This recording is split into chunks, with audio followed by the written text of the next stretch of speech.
اعوذ باللہ من الشیطان الرجیم بسم اللہ الرحمن الرحیم 19ویں پارے میں سورہ شعراء کی آیت نمبر 192 ہے، اور اگرچہ ان آیات کے متعلق کل کچھ بحث ہو چکی تھی،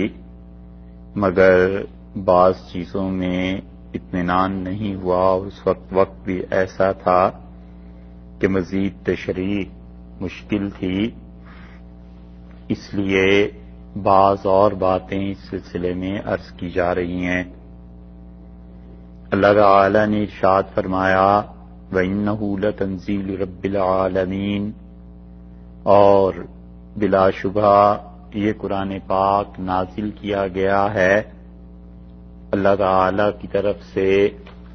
اور اللہ بھی وہ جو رب العالمین ہے، ساری جہانوں کا پروردگار ہے۔ اور یہ خود بخود نازل نہیں ہوا، بلکہ نزل بہ الروح الامین، روح الامین فرشتہ اسے لے کر نازل ہوا ہے، اور اس کی یہ جہاں سے شروع ہو رہی ہے 192 نمبر آیت، دو تفاسیر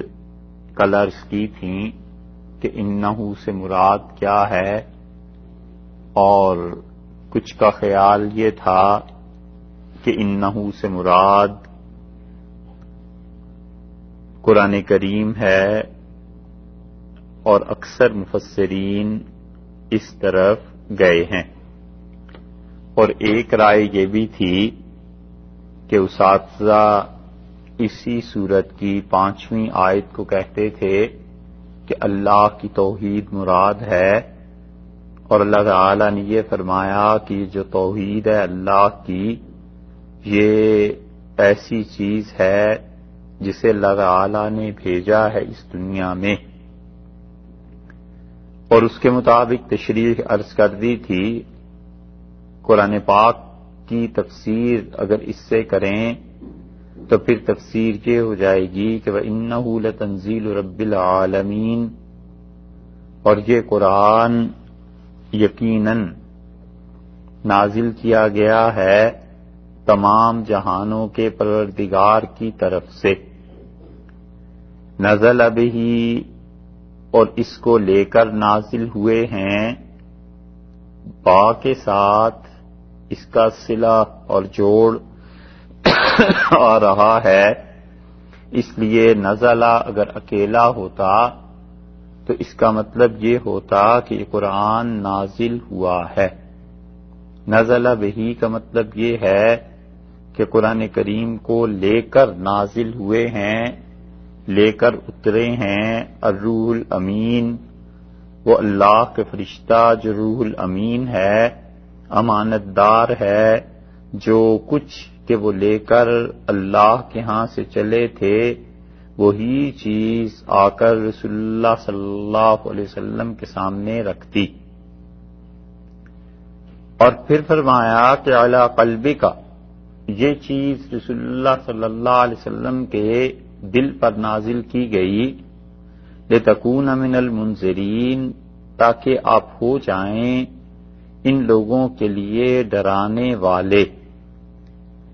اور ڈرانے والے کا مطلب یہ ہوا کہ آپ انہیں اللہ کے عذاب سے خبر دیں کہ اللہ کا عذاب تمہیں کسی بھی وقت پکڑ لے گا اگر تم میری بات نہیں مانو گے اور کفر اور شرک اس سے توبہ نہیں کرو گے۔ یہاں پر ایک بات جو کل رہ گئی تھی وہ یہ تھی کہ لتکون من المنذرین کے بعد اللہ تعالی نے جو فرمایا ہے کہ بلسان عربی مبین، کہ ہم نے کھلی ہوئی عربی زبان میں بھیجا ہے، تو اس کا مطلب کیا ہے؟ اگر تو اس کا ترجمہ ایسے ہی کیا جائے کہ نزل بہ الروح الامین علی قلبک لتکون من المنذرین بلسان عربی مبین،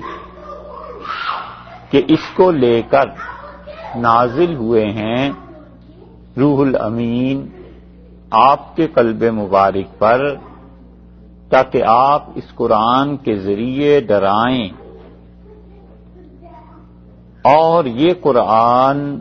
صاف اور واضح عربی میں نازل ہوا ہے، تو پھر تو بات یہ ہے کہ لسان عربی مبین جو ہے یہ قرآن کی زبان عربی قرار دی گئی، اور اگر اس میں یہ بلسان عربی مبین 195 نمبر جو آیت ہے اس کو 194 نمبر آیت کے ساتھ جوڑ دیا جائے تو پھر مفسرین کی ایک رائے یہ ہے کہ وہ کہتے ہیں کہ اتنی بات تو الگ ہے کہ نزل بہ الروح الامین قرآن لے کر اترے ہیں حضرت جبریل امین علیہ الصلوۃ والتسلیم علی قلبک لتکون من المنذرین، تاکہ آپ کے قلب مبارک پر لے کر آئے ہیں تاکہ آپ لوگوں کو ڈرائیں بلسان عربی مبین، صاف اور واضح عربی زبان میں۔ تو عربی زبان کا تعلق ڈرانے سے ہو گیا، تو ایک رائے یہ ہو گئی، یہ کل بات رہ گئی تھی کہ روح الامین جو ہیں اگر تو اس کے ساتھ اور قرآن کے ساتھ 195 نمبر کو جوڑا جائے تو پھر مطلب یہ ہوگا کہ یہ قرآن ہم نے عربی اور واضح عربی زبان میں نازل کیا ہے،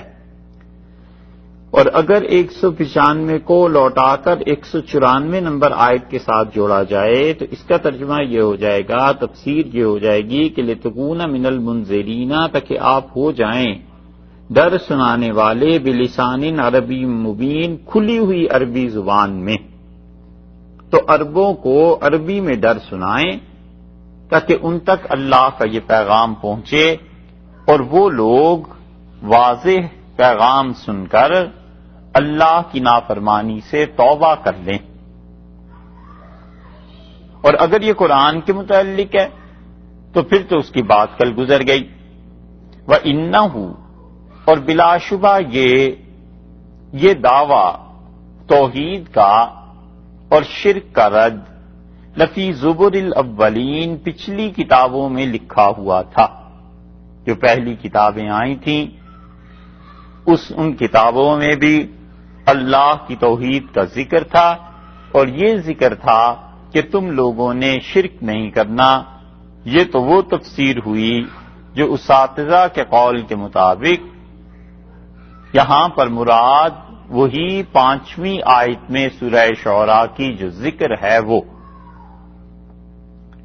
اور اگر مراد لے لیا جائے قرآن تو پھر ترجمہ یہ ہوا کہ وَإِنَّهُ، اور یہ جو قرآن ہے لفی زبر الاولین، پچھلی کتابوں میں بھی تھا، یعنی پچھلی کتابوں میں اس کا تذکرہ تھا، اور اللہ تعالی نے اس میں یہ بتایا تھا کہ وہ ایک کلام نازل کرے گا، اور وہ ایسا کلام ہوگا جو اس سے پہلے کہیں نازل نہیں ہوا ہوگا، اور اللہ تعالی اپنے نبی صلی اللہ علیہ وسلم کو ایک کتاب عنایت فرمائے گا۔ یہ چیزیں تھیں جو پچھلی کتابوں میں تھیں۔ اب پچھلی کتابیں جو تھیں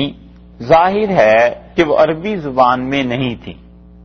تو جب وہ عربی میں نہیں دوسری زبانوں میں تھیں تو پھر اس کا مطلب یہ ہوا کہ یہ قرآن پچھلی کتابوں میں نازل ہوا تھا اور وہ زبانیں عربی نہیں تھیں، تو ثابت ہوا کہ قرآن جو ہے وہ کسی اور زبان میں بھی اگر ہو تو اسے قرآن کہا جا سکتا ہے۔ یہ اس آیت سے امام ابو حنیفہ رحمۃ اللہ علیہ پہلے سمجھے تھے، اور خود یہ سمجھ اس تک پہنچنا، یہ سوچیں کتنی ذہانت کی بات ہے کہ انہوں نے اپنی ذہانت سے یہ بات سوچی کہ اللہ نے فرمایا ہے قرآن پچھلی کتابوں میں بھی تھا، اور پھر وہ اس بات پر پہنچے کہ جب پچھلی کتابوں میں تھا تو عربی میں نہیں تھی، جب نہیں تھی تو اس کا مطلب یہ ہوا کہ قرآن کسی اور زبان میں بھی ہو تو اسے قرآن کہا جائے گا، اور پھر اس بنیاد پر انہوں نے کہا کہ فارسی زبان میں بھی نماز جائز ہے۔ لیکن امام ابو یوسف اور امام محمد رحمۃ اللہ علیہ نے اس پر بحث کی، اور امام صاحب رحمۃ اللہ علیہ نے اپنی اس رائے سے رجوع فرما لیا، اور بہت خطرناک بات ان لوگوں کی ہے جو بھی ہیں، لیکن بہت خطرناک بات تفسیر میں ان لوگوں کی ہے جنہوں نے یہ کہا کہ رسول اللہ صلی اللہ علیہ وسلم کے قلب مبارک پر معانی نازل کیے جاتے تھے اور الفاظ رسول اللہ صلی اللہ علیہ وسلم خود بناتے تھے۔ اگر یہ مان لیا جائے تو پورے دین کی جڑ اکھڑ جاتی ہے کہ ہم یہ مان لیں کہ الیاذ باللہ قرآن پاک کے الفاظ وہ ہیں جو رسول اللہ صلی اللہ علیہ وسلم کے ہیں اور معانی اللہ کی طرف سے دیے گئے ہیں۔ یہ تو ہو نہیں سکتا، پھر قرآن کا کوئی اعتبار نہیں رہتا۔ اسی وجہ سے ہم یہ بات حدیث کے متعلق کہتے ہیں کہ اللہ تعالیٰ کوئی بھی مفہوم ان کے قلب مبارک پہ نازل کر دیتا تھا اور رسول اللہ صلی اللہ علیہ وسلم اپنی زبان سے اس مفہوم کو ادا کر دیتے تھے، وہ ہے حدیث۔ یہ فرق ہے کہ حدیث کے الفاظ بھی اللہ کے ہوں، یہ نہیں ہے، سوائے ان روایات کے جو حدیث قدسی کہلاتی ہیں، اور جہاں رسول اللہ صلی اللہ علیہ وسلم نے اگر صراحت فرما دی ہے کہیں کہ یہ الفاظ اللہ کے ہیں تو بس وہ تو مستثنیٰ ہو گئیں، باقی ساری احادیث جو رسول اللہ صلی اللہ علیہ وسلم نے فرمائی ہیں مفہوم مبارک ان کے دل پہ نازل ہوتا تھا اور وہ اسے اپنے الفاظ میں ظاہر فرما دیتے تھے۔ اس لیے جہاں بھی عربی زبان کی فرضیت ہے، اس کو پڑھنا فرض ہے قرآن کو، وہاں پر زبان کی تبدیلی جائز نہیں۔ مثلا نماز ہے اور نماز میں قرآن پاک کو پڑھنا ضروری ہے، فرض اور واجب کے درجے میں ہے۔ اب اگر کوئی کہے کہ نماز کسی اور زبان میں ہونے لگے، جمعے کا خطبہ واجب ہے، وہ کہے کہ کسی اور زبان میں ہونے لگے، تو یہ کسی اور زبان میں جائز نہیں ہے ہمارے نزدیک، کیونکہ اللہ تعالیٰ نے فرمایا ہے جمعے کے لیے کہ فَسْعَوْا إِلَىٰ ذِكْرِ اللَّهِ، اللہ کے ذکر کے لیے آؤ۔ یہ نہیں فرمایا کہ واعظ کے لیے آؤ، تذکیر نہیں کہا، اور ذکر اور تذکیر میں فرق ہے۔ ذکر تو یاد کو کہتے ہیں، اقم الصلاۃ لذکری، نماز کو قائم کیجئے مجھے یاد کرنے کا طریقہ ہے یہ۔ تو ذکر اللہ کا وہ عربی میں ہی ہے، اور ذکر جو فرض نہیں ہے وہ تو دوسری زبان میں کیا جا سکتا ہے۔ اگر ذکر فرض ہے جیسے کہ جمعے کا خطبہ اور جیسے کہ نماز، اسی لیے حنفی فقہا اس پہ کہتے ہیں کہ یہ غیر عربی میں جائز نہیں ہے۔ تو یہاں پر یہ جو فرمایا ہے کہ وَإِنَّهُ لَفِي زُبُرِ الْأَوَّلِينَ، اور قرآن جو تھا یہ پچھلی کتابوں میں بھی تھا، تو اس کا ایک مطلب تو یہی ہے کہ اس کا تذکرہ پچھلی کتابوں میں بھی تھا، اور زبر جو ہے یہ زبور کی جمع ہے، اور زبور کہتے ہیں کتاب کو۔ تو زبر کتابیں، جیسے رسول کی جمع ہے علیہ السلام، اسی طرح یہ زبر زبور کی جمع ہے۔ پھر فرمایا کہ اولم یکن لہم آیتن، کیا ان لوگوں کے لیے یعنی قریش مکہ کے لیے یہ بات نہیں ہے کہ ان یعلمہ علماء بنی اسرائیل، کہ اس کتاب کو جانتے ہیں وہ جو بنی اسرائیل کے پڑھے لکھے ہیں، وہ بھی خبر رکھتے ہیں۔ تو بنی اسرائیل کے پڑھے لکھے، یہ جو اس آیت 197 میں فرمایا ہے، اس سے مراد وہ صحابہ کرام رضی اللہ عنہم بھی ہیں جو ایمان لے آئے تھے، اور وہ یہودی بھی جو ایمان نہیں لائے تھے، عیسائی اب بھی جو ایمان نہیں لائے، لیکن جب وہ ان چیزوں کو پڑھتے ہیں اور اپنی کتابوں کو، تو انہیں اندازہ ہوتا ہے کہ اس سے پہلے کوئی کتاب، یہ جو ہمارے پاس کتاب ہے انجیل، زبور یا تورات، اس میں یہ پیشن گوئی ملے گی انہیں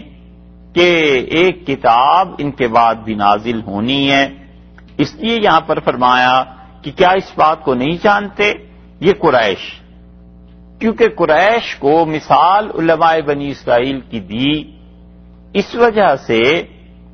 کہ قریش مکہ کے نزدیک پڑھے لکھے اس پورے جزیرے میں عربوں میں یہ یہودی مانے جاتے تھے، اور جتنے عرب تھے خاص طور پہ مشرکین مکہ یہ ان یہودیوں کو، عیسائیوں کو پڑھا لکھا مانتے تھے، اور یہودیوں کی تو اس اعتبار سے خاص طور سے مدینہ منورہ میں دھاک بیٹھی ہوئی تھی کہ بڑے علم والے ہیں، بڑے پڑھے لکھے لوگ ہیں اور بڑا مقام ہے ان کا. تو اللہ نے ان کو کہا کہ اگر تمہیں محمد صلی اللہ علیہ وسلم کی بات میں شبہ ہے اور تم ان کو ماننے کے لیے تیار نہیں ہو تو تم بنی اسرائیل کے علماء کے پاس چلے جاؤ اور ان سے جا کر دریافت کر لو، وہ بھی تمہیں بتا دیں گے کہ پچھلی کتابوں میں قرآن پاک کا ذکر تھا، یعنی یہ کہ اللہ اپنے ایک کلام کو نازل کرے گا. حتیٰ کہ یہ بائبل آپ دیکھیے اور ڈیوٹرانومی جو ہے اس کی بک، اس میں 3 cities آف ریفیوجی، اس میں 18th بک ہے، ان کی 18ویں کتاب ہے، اور اس میں بھی ذکر ہے. حالانکہ یہ اتنی بدل چکی ہے لیکن اس کے باوجود قرآن پاک کا تذکرہ یہاں بھی انہوں نے کیا ہے. 18واں چیپٹر جو ہے اس کی 15 نمبر آیت ہے، اور حضرت موسیٰ علیہ السلام نے کہا اپنی تقریر میں اپنی قوم سے، The Lord your God will raise up for you a prophet like me. اللہ تعالی نے یہ فرمایا ہے تمہارے خدا نے کہ وہ اٹھائے گا ایک پیغمبر علیہ السلام کو لائک می، میری طرح. کہاں سے اٹھائے گا؟ فرام یور midst، تمہارے درمیان سے.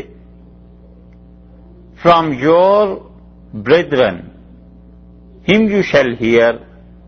اور خدا اس پیغمبر کو ہمارے بھائیوں سے اٹھائے گا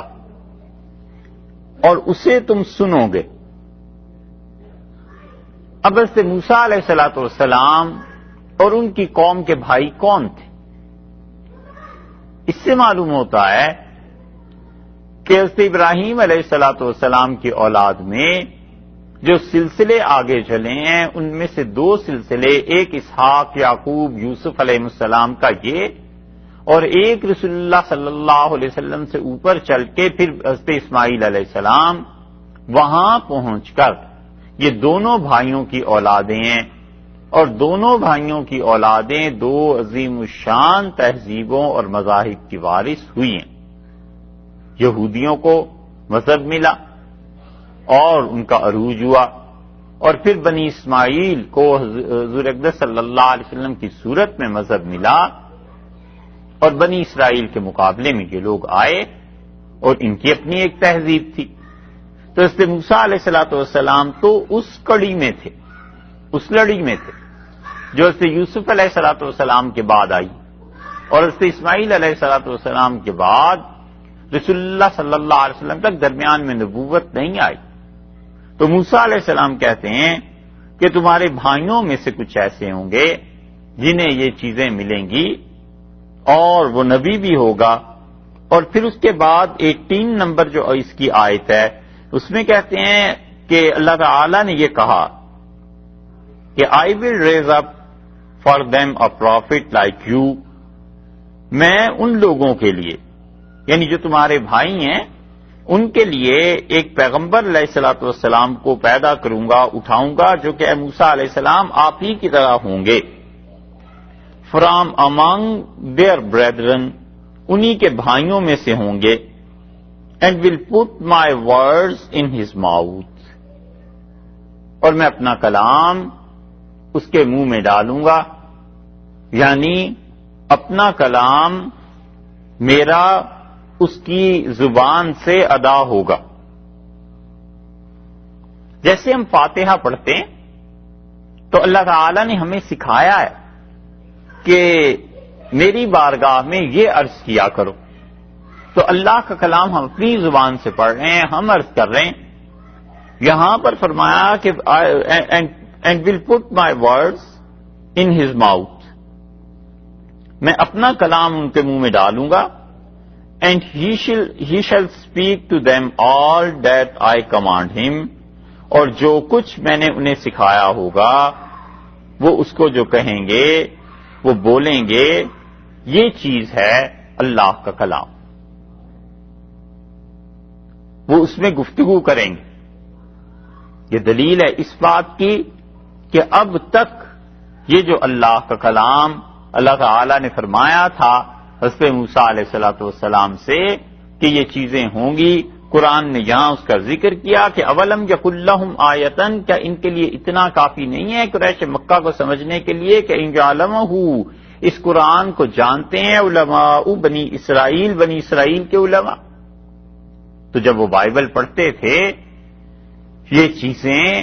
تو وہ اس کی تشریح میں یہی سمجھتے تھے جیسے کہ قرآن پاک نے ہمیں بتایا ہے کہ اللہ تعالیٰ اپنے کلام کو ایک اور نبی علیہ الصلوۃ والسلام پر بھیجیں گے اور وہ حضرت موسیٰ علیہ الصلوۃ والسلام ہی کی طرح نبی ہوگا. وَلَوْ نَزَّلْنَاهُ، اس کے قرآن کے ہونے پہ اللہ تعالیٰ نے در حقیقت دلائل دیے ہیں. اور پہلی دلیل تو دی تھی 192 نمبر آیت میں کہ یہ قرآن یقیناً اللہ کی جانب سے نازل کیا گیا. پھر یہ بتایا کہ جبریل امین اسے لے کر آئے ہیں بڑی واضح صاف عربی زبان میں آپ کے قلب مبارک پر، تو آپ کا دل اس بات کی گواہی دیتا ہے خود کہ یہ اللہ کا کلام ہے. تیسری بات یہ فرما دی تھی کہ یہ قرآن جو ہے پچھلی کتابوں میں بھی ہے، اور کیا ان کی ہدایت کے لیے قریش کے لیے یہ دلیل کافی نہیں ہے کہ بنی اسرائیل کے علماء جانتے ہیں اسے؟ ان دلائل کے بعد یہ مانتے کیوں نہیں؟ وَلَوْ نَزَّلْنَاهُ یہ جو حوالہ تھا کل نہیں تھا. تو پھر اس وقت خیال ہوا کہ بائبل کو دیکھیں کہ یہ حوالے، تو اس میں سے ایک یہ بھی ہے وَلَوْ نَزَّلْنَاهُ عَلَى بَعْضِ الْعَاجَمِينَ، اور اگر ہم اس قرآن کو نازل کرتے کسی عاجمی پر، عجمی اور عاجمی میں فرق ہے، اور عاجمی کہتے ہیں اس کو جو واضح زبان نہ بول سکے، چاہے وہ عرب ہے اور چاہے وہ غیر عرب ہے، کوئی بھی جو زبان واضح نہیں بول سکتا. اور عجمی کہتے ہیں اس کو جو عربی نہیں ہے. تو عاجمی اور عجمی دونوں میں فرق ہے. اس لیے اللہ تعالیٰ نے یہاں عجمی نہیں کہا، یہ فرمایا کہ وَلَوْ نَزَّلْنَاهُ عَلَى بَعْضِ الْعَاجَمِينَ، اگر ہم یہ قرآن کسی ایسے پہ نازل کر دیتے جس کی زبان فصیح نہیں ہے. تو مفسرین نے کہا اس کی دو انہوں نے تفسیریں کی ہیں. ایک تفسیر تو یہ کی ہے کہ وہ کہتے ہیں اتنے ضدی ہیں یہ قرآن کریم کے بارے میں کہ فرض کر لو ہم اس قرآن کو نازل کرتے کسی عجمی زبان میں، کسی اوپری زبان میں، کسی اور زبان میں، انگلش میں، پرشین میں، ٹرکش میں، کسی اور زبان میں آتا، فَقَرَأَهُ عَلَيْهِمْ، اور وہ اس کو آ کر پڑھتا.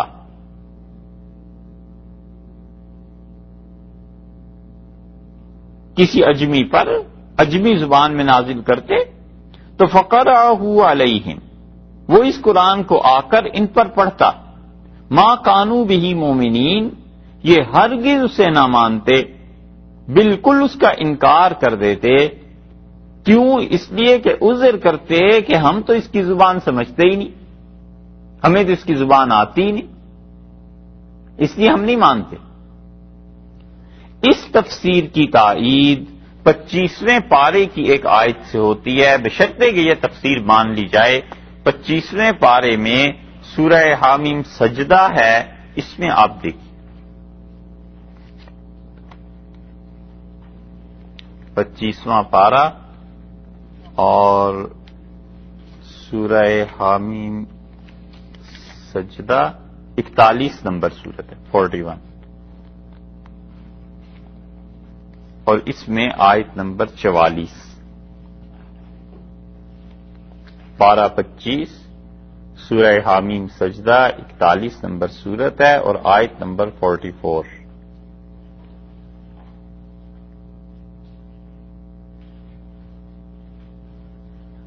وَلَوْ جَعَلْنَاهُ قُرْآنًا أَعْجَمِيًّا،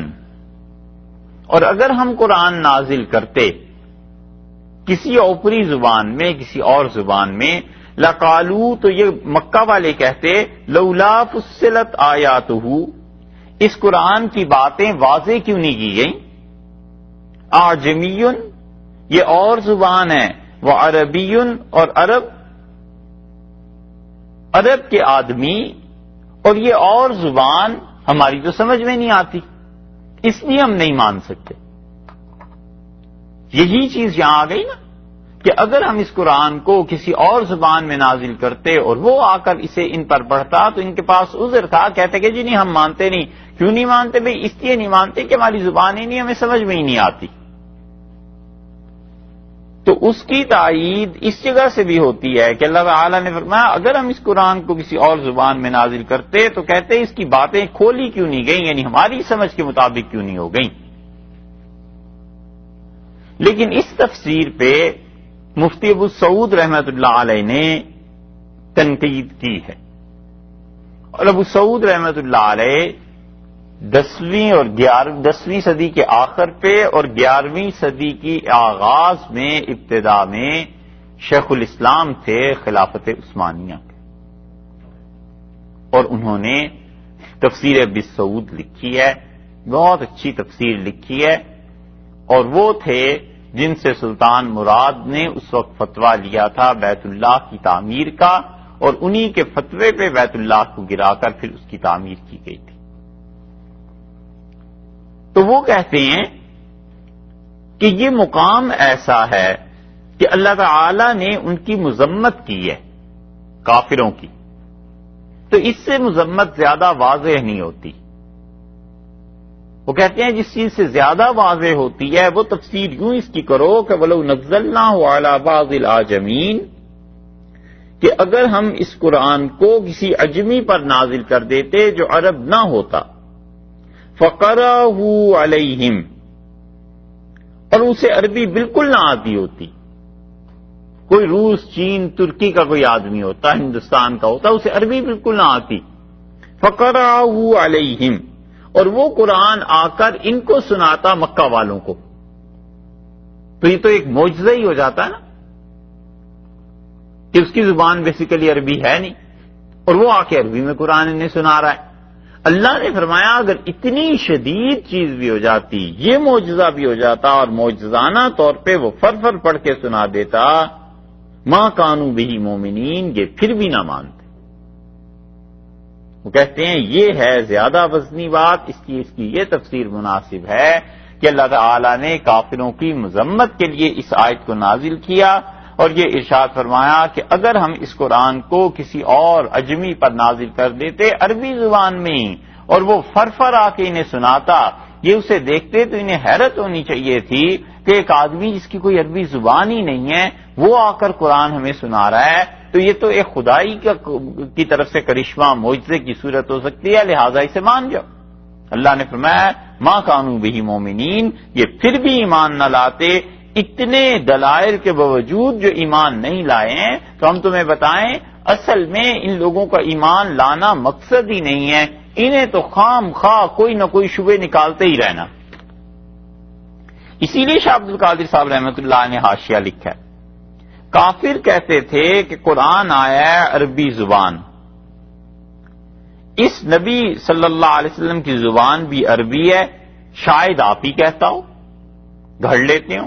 بنا لیتے ہو، قرآن بھی عربی میں اور ان کو خود بھی عربی آتی ہے۔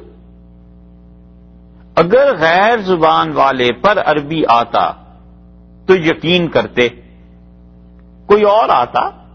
غیر عرب اور وہ آ کے انہیں قرآن سناتا عربی کا تو یقین کرتے۔ فرمایا کہ دھوکے والے کا جی کبھی نہیں ٹھہرتا، تب اور شبہ نکالتے کہ کوئی سکھا جاتا ہے،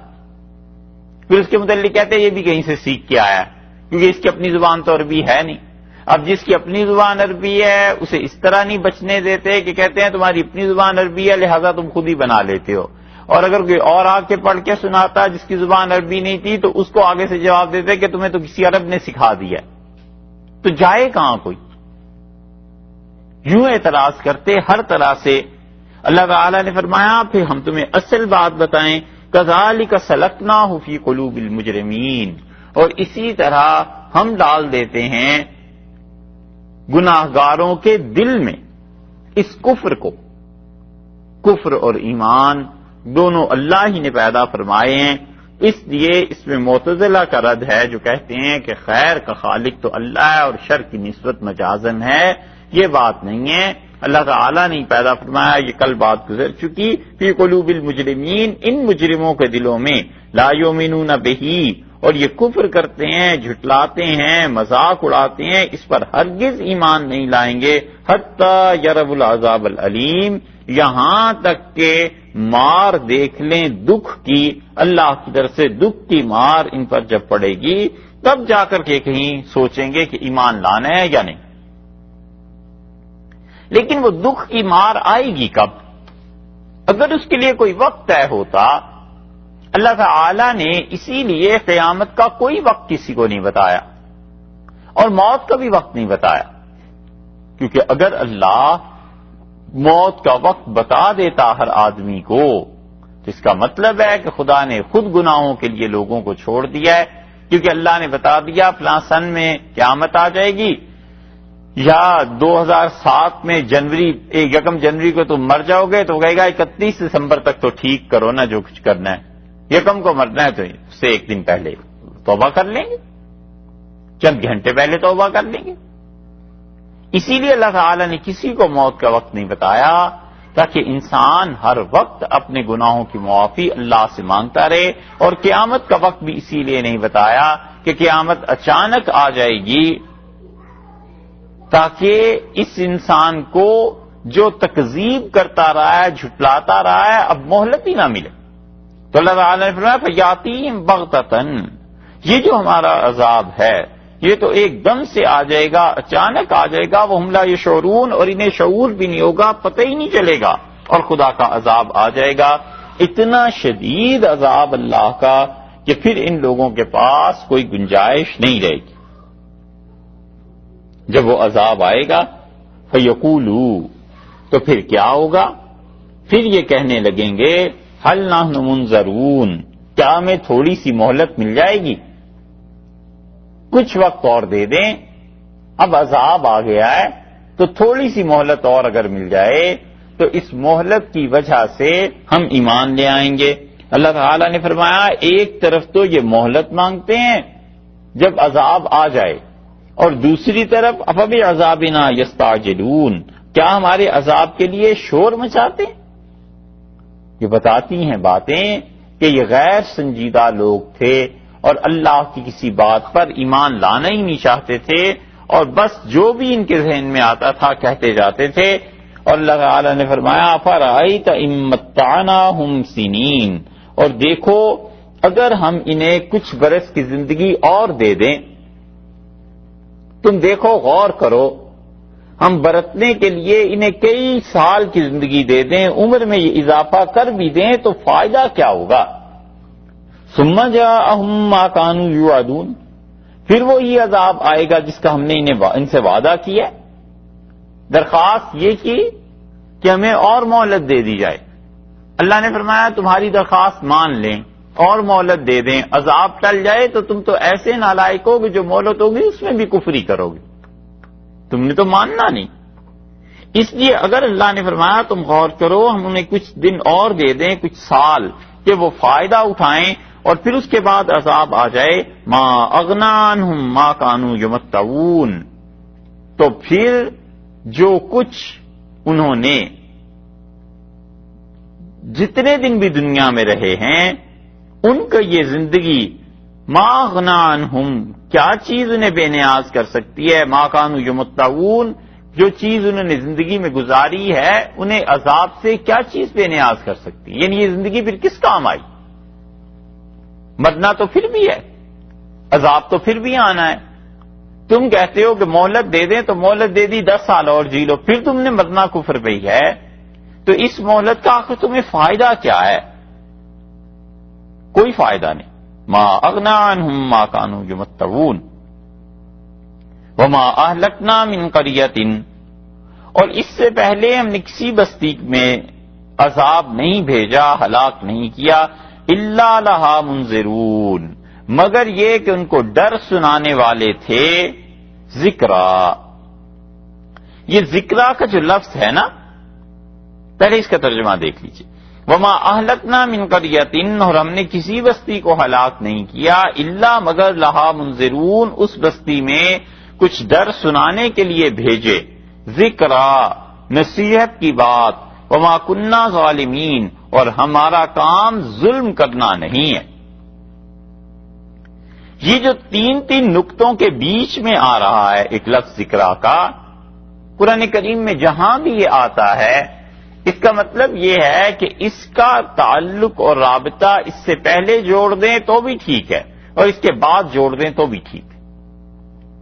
دونوں طرح مناسب. اب دیکھیے اس کو ہم دونوں طرف جوڑ کے دیکھتے ہیں. وما اہلکنا من قریۃ،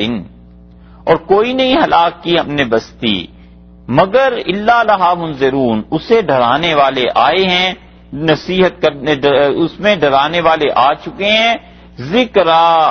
بڑی نصیحت کی انہوں نے، یاد دلایا، بہت کچھ یاد دلایا. اور جب بستی والے نہیں مانے تو اللہ کا عذاب آ گیا. اب ہم دوسری طرح بات کرتے ہیں. وما اہلکنا من قریۃ الا لہا منذرون، اور کوئی بستی ایسی نہیں تھی جسے ہم نے ہلاک کر دیا ہو مگر یہ کہ اس کو ڈرانے والے انبیاء علیہ السلام آئے تھے.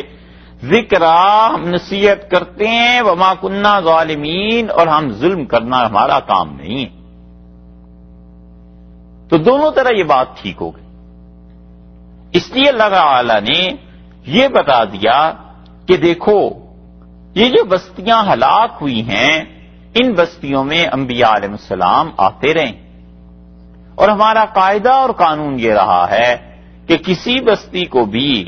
پیغام بھیجے بغیر اس پر تباہی نہیں آئی. کیونکہ اگر وہ یہ کہتے کہ اللہ ہمارے پاس تو کوئی سنانے کے لیے، پیغام پہنچانے کے لیے آیا ہی نہیں، تو پھر ان کی بات زیادہ وزنی ہو جاتی. اللہ نے فرما دیا ایسے ہوا ہی نہیں ہے، بلکہ ہم کسی نہ کسی کو بھیجتے رہے ہیں، اور صاف فرما دیا کہ وما کننا ظالمین، اور ہم ظلم کرتے ہی نہیں ہیں. ظلم کرنا ہمارا کام نہیں ہے. ظلم تو جب ہوتا جب پیغام نہ پہنچا ہوتا. آج رسول اللہ صلی اللہ علیہ وسلم آ گئے ہیں، خدا کا پیغام آ گیا ہے، یہ ساری چیزیں بجائے اس کے کہ تم اس پر ایمان لاؤ، تم اس کا انکار کرتے چلے جاتے ہو. اس کے بعد مشرکین کے یہاں تک کل پہنچے تھے، کچھ چیزیں تھیں جن کو واضح کرنا تھا.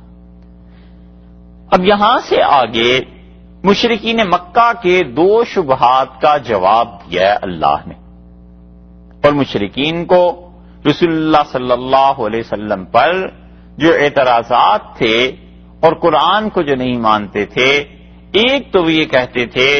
کہ اس کے ساتھ جنات ہیں، اور جنات اسے آ کر قرآن سکھاتے ہیں،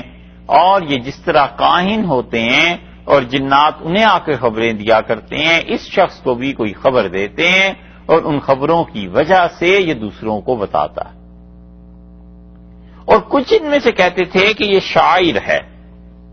اور شاعر کا مطلب یہ نہیں تھا کہ یہ کوئی شعر کہتا ہے. شاعر عربوں میں اصل میں جھوٹے کے لیے استعمال ہوتا تھا،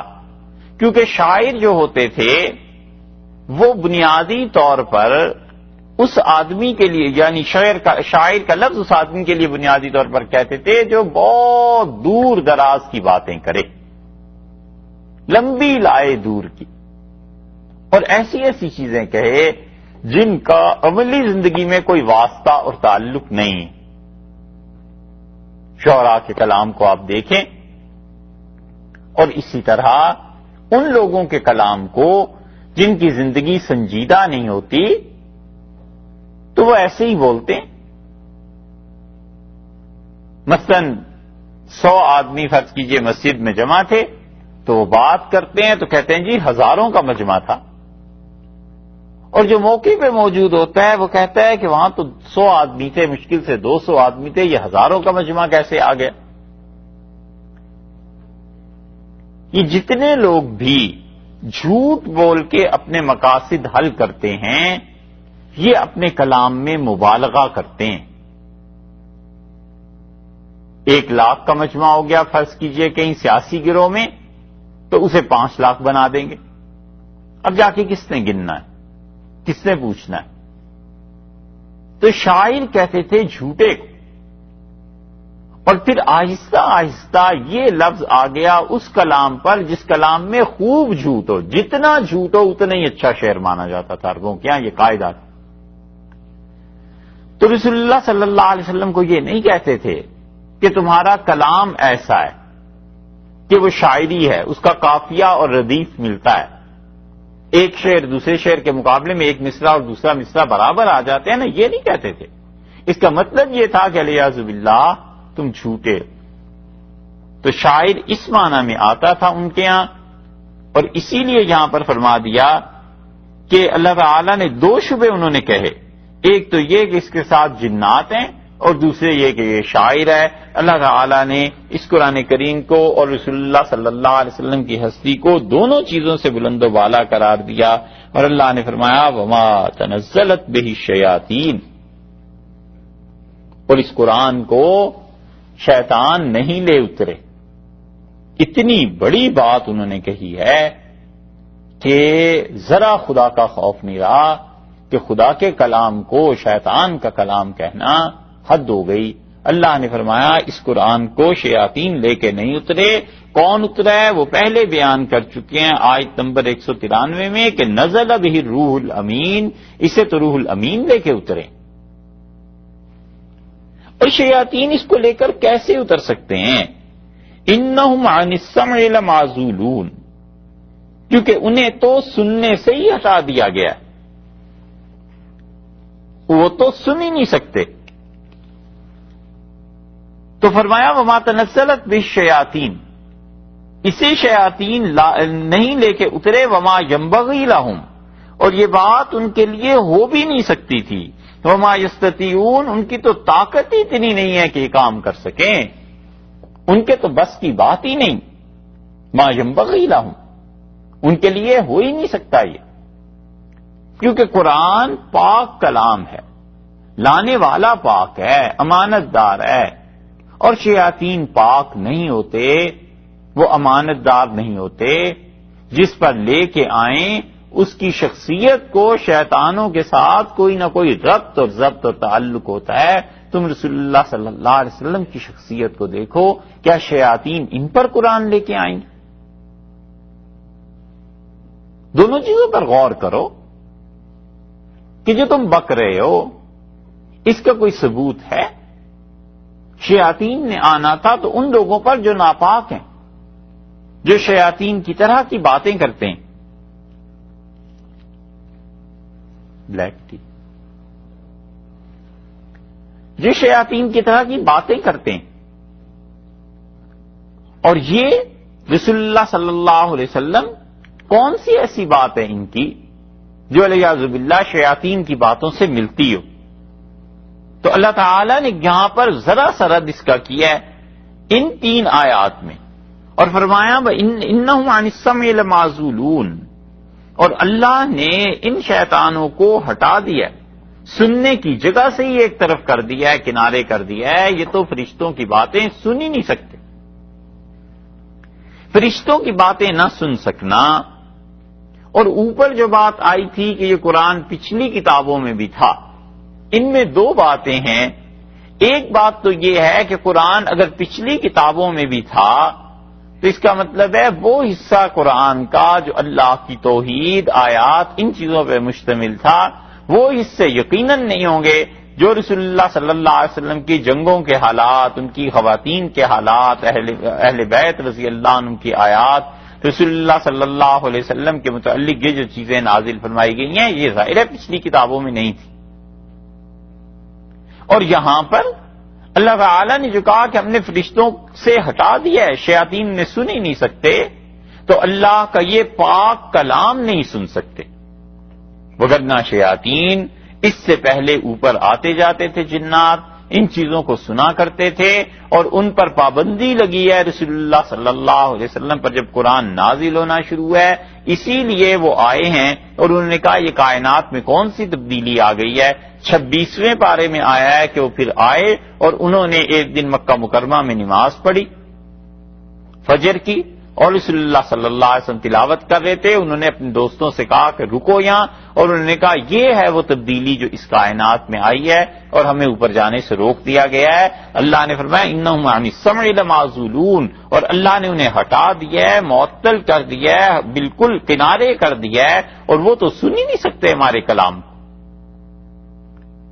دوسرا اللہ کا کلام وہ ہے جو فیصلوں پر مشتمل ہے۔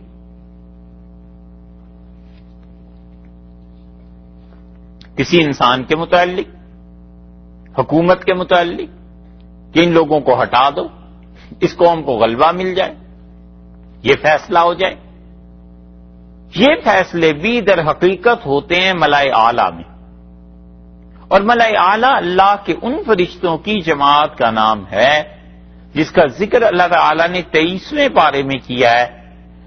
اور ملائے اعلیٰ میں بہت اللہ کے مقرب اور بہت پاکیزہ اللہ کے بندے یعنی فرشتے، اور وہاں پر اتنا ادب اور احترام ہے کہ اللہ کی بات جب وہاں پر پہنچتی ہے کہ اللہ نے کس انسان یا کس ملک یا قوم کے بارے میں فیصلہ کیا ہے تو کپ کپی طاری ہو جاتی ہے ان پہ، اور ایک دوسرے سے کہتے ہیں کہ ماذا قال ربکم، اللہ نے کیا حکم بھیجا ہے، اور پھر جواب دے نہیں سکتا کوئی بھی ایک دوسرے کو، اور کہتے ہیں قال الحق، جو حکم آیا ہے سو سچ ہے، اور اللہ کی ذات بہت بلند و بالا ہے، بڑی شان والی۔ یہ ملائے اعلیٰ کے فرشتے حق تعالی شانو کے ہاں سے جو فیصلہ ان کے پاس آتا ہے اللہ سے دعا کرتے رہتے ہیں اس فیصلے کو تبدیل فرما دے، اللہ تعالی سے دعا مانگتے رہتے ہیں کہ اس فیصلے کو فلاں کے حق کے لیے بہتر کر دیجئے، اور اللہ ان کی دعا سن بھی لیتا ہے۔ تو یہ جو ملائے اعلیٰ ہیں ان میں پھر کبھی کبھی شاہ ولی اللہ محدث دہلوی رحمۃ اللہ نے لکھا ہے کہ دنیا میں جو خدا کے بہت قریبی بندے ہوتے ہیں ان کی روحیں بھی ملائے اعلیٰ میں داخل کر دی جاتی، حضیرت القدس اس کا نام انہوں نے لیا ہے،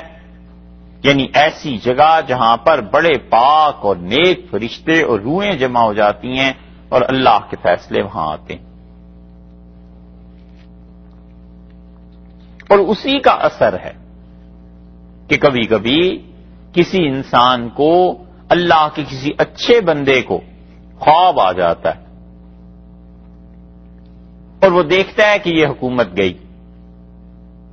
وہ دیکھتا ہے فلاں ملک سے لڑ پڑا اور اس کا خواب پورا ہو جاتا ہے۔ تو یہ حضیرت القدس میں ملائے اعلیٰ جو فرشتوں کی مجلس ہے، اس مجلس سے جو باتیں ہوتی ہیں فرشتوں میں آتی ہیں آسمان تک، اور یہاں سے فرشتوں کا عکس اس نیک آدمی کے دل پر پڑتا ہے، یہ اس سے قبول کر لیتا ہے اور لوگوں کو بتا دیتا ہے کہ میں نے ایسا خواب دیکھا ہے۔ اور یہ جو اللہ کے فیصلے اس طرح کے تاریخ کے متعلق ہیں، لوگوں کی زندگی اور موت کے متعلق ہیں، یہ جب ان فرشتوں میں آتے ہیں جو بادلوں میں ہیں تو یہاں جنات اور شیاطین اس فیصلے کو سن لیتے ہیں کبھی کبھی،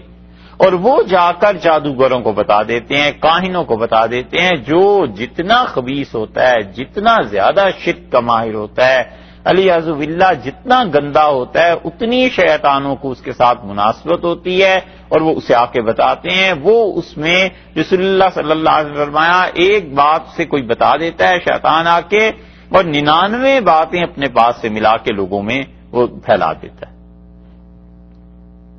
خون، گندگی، قتل، اس قسم کی چیزیں، گندی حالتیں اور گندے اعمال جتنے کسی آدمی میں بڑھ جاتے ہیں، شیطان کو اس کے ساتھ مناسبت ہو جاتی ہے۔ جس طرح فرشتہ اللہ کے کسی اچھے بندے کے دل میں بات ڈال دیتا ہے، اسی طرح جا کر یہ بھی ڈال دیتا ہے۔ تو اس لیے یہاں جو فرمایا ہے نا کہ انہم عن السمع لمعزولون، ان کو تو ہم نے کنارے کر دیا ہے، یعنی خدا کی کتاب، خدا کا کلام، اللہ جو جبریل امین کو کہے اور وہ آ کے رسول اللہ صلی اللہ علیہ وسلم کے قلب مبارک پر نازل کریں، درمیان میں کوئی شیطان اسے لے اڑے، یہ کیسے ممکن؟ اس لیے تم جو کہتے ہو کہ شیاطین اس پاک کلام کو لے آئے ہیں،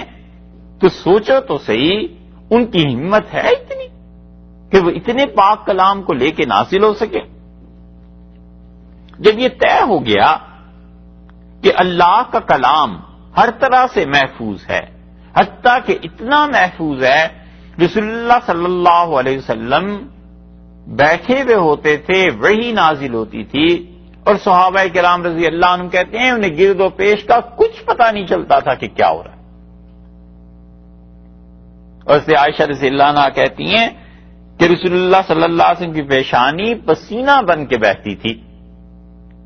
اور کچھ پتہ نہیں ہوتا تھا کہ گرد و پیش میں کیا ہے۔ انہیں کاٹ دیا جاتا تھا گرد و پیش کے سارے ماحول سے،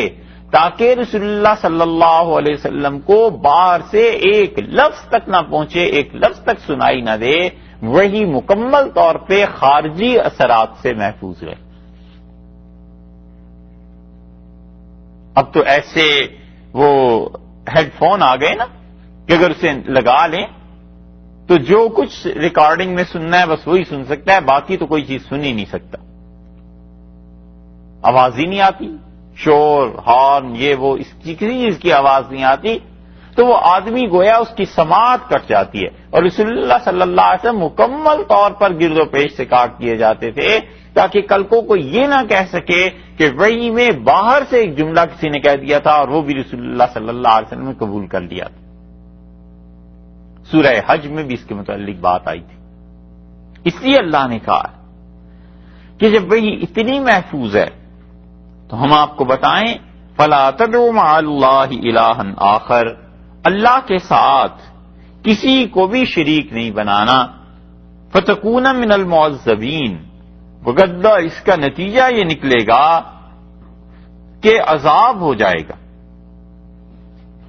رسول اللہ صلی اللہ علیہ وسلم تو اللہ کے ساتھ شرک کر نہیں سکتے تھے، یہ ان کے توسط سے ہمیں بتایا ہے اور سکھایا ہے کہ دیکھو خبردار اللہ کے ساتھ شرک نہیں کرنا، وگرنہ تم لوگوں کو عذاب دیا جائے گا۔ یعنی اللہ تعالیٰ اس معاملے میں اتنا حساس ہے شرک کے معاملے میں کہ وہ ذرہ برابر کسی کو شریک نہ اللہ کا کوئی ہے، اور نہ ہی اللہ اپنے بندوں کے متعلق یہ چاہتا ہے کہ بندے اس کے ساتھ کسی کو شریک ٹھہرائیں۔ اس لیے عذاب اللہ کا، اس کے اسباب میں سے ایک سبب شرک بھی ہے۔